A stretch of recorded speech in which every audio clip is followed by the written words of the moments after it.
Bonjour tout le monde, j'espère que vous allez bien aujourd'hui. Mon nom est Julien Motte. Aujourd'hui, nous allons parler de transformation linéaire. Ici, nous avons des statistiques descriptives dans la question 4 pour des garçons et des filles. Je vais juste me concentrer sur un des groupes. Ici, disons les garçons. Et les idées vont être les mêmes pour les filles. Donc, qu'est-ce qu'on veut faire? C'est qu'on a des notes, un test noté sur 10. Le professeur veut changer les notes en pourcentage. Donc, le professeur va multiplier les notes par 10. Puis ensuite, pour ajouter ou augmenter les notes, il est généreux, donc va donner 1,5% à tous les étudiants. Donc, les nouvelles notes sont une transformation linéaire des notes originales. Donc ici, la transformation linéaire est la suivante. Quand j'ai x qui est une variable numérique, OK. Puis ensuite, je vais définir une nouvelle variable en multipliant les valeurs originales par un facteur de redimension qu'on va appeler m. Puis ensuite, on va ajouter une valeur à chacune de ces valeurs-là.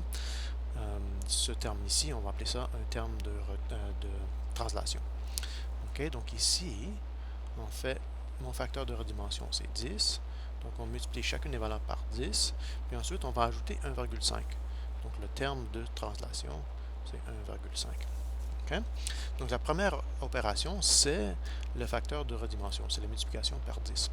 Puis on va essayer de comprendre quel sera l'effet sur toutes nos statistiques. Okay? Donc pensons premièrement en termes de quelques statistiques de position. Donc ici j'ai une autre image où j'ai écrit les statistiques, le sommaire à 5 nombres. J'ai les minimums, Q1, médiane, Q3, maximum. Donc ça, ce sont des valeurs qui viennent de notre échantillon. Donc par exemple, le 2, qui est le minimum, représente la note d'un étudiant. Le maximum, qui est 6 aussi, puis la note d'un étudiant. Puis Q1, médiane et Q3 est basé soit sur une valeur dans l'échantillon ou on fait une moyenne de deux valeurs dans l'échantillon. Okay? Donc, c'est des notes des étudiants. Puis ensuite, on va commencer avec le facteur de redimension. Donc, supposons que je définis une nouvelle variable qui sera y, qui est 10 fois x. Donc, je vais multiplier chacune des valeurs par x. Donc, la note de 2, elle va devenir 20. La note de 3,9, elle va devenir 39. 4,3 va donner 43. Q3 va donner 49 et le maximum va donner 60. Là, pensons en termes de l'étendue. Qu'est-ce qui se passe en termes de l'étendue? Ben, la distance interquartile originale, elle, qui est la distance entre Q1 et Q3, en fait, elle était une unité. Donc, il y a une unité entre 3,9 et 4,9. Et aussi l'étendue, qui était la différence entre le minimum et le maximum, bon, l'étendue était de 4 unités. Puis quand on va multiplier toutes les valeurs par 10, qu'est-ce qui va arriver à l'étendue? Bon, l'étendue, maintenant, c'est d'aller de 20 jusqu'à 60. Donc en fait, l'étendue, c'est 40 unités.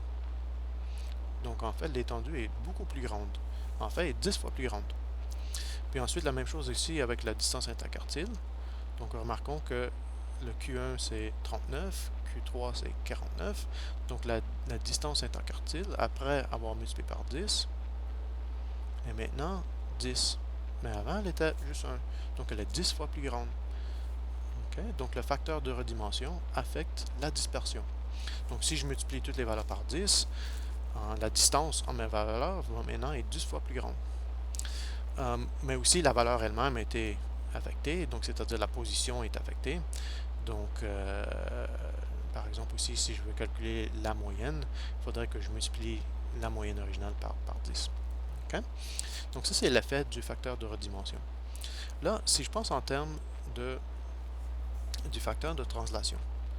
Donc maintenant, à 10x, je vais ajouter 1,5. Donc ma variable va devenir 10x plus 1,5. Donc là, qu'est-ce qu'on va faire? C'est simplement ajouter 1,5. Mais qu'est-ce qui va arriver en ajoutant 1,5? C'est simplement une translation. Toutes les valeurs vont juste se déplacer vers la droite de 1,5 unités. Okay? Et donc les distances entre les valeurs vont être encore les mêmes. Donc j'aurai 21,5, j'aurai 40,5, 44,5, 50,5 et 61,5.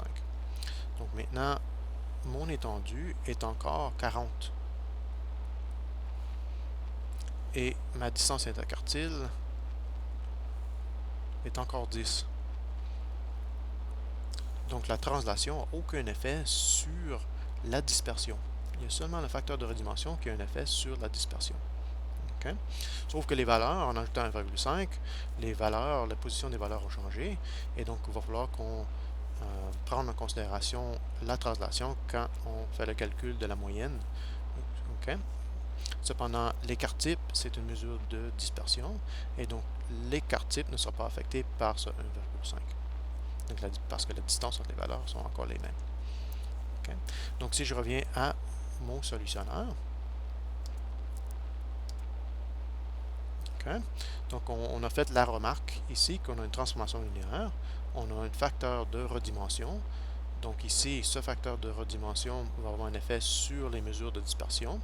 Donc, il va falloir multiplier les écarts types par 10 et multiplier les distances interquartiles par 10 pour obtenir les nouvelles écarts types et une nouvelle distance interquartile.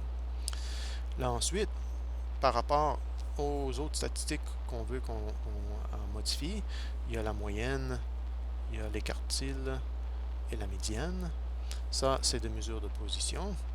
Donc ici, il va falloir qu'on applique la redimension, mais aussi prendre en considération la translation, parce que la position des valeurs ont changé.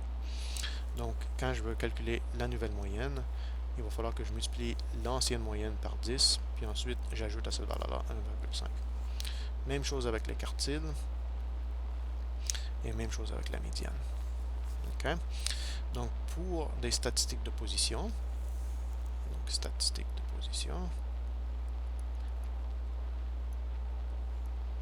c'est quoi des statistiques de position?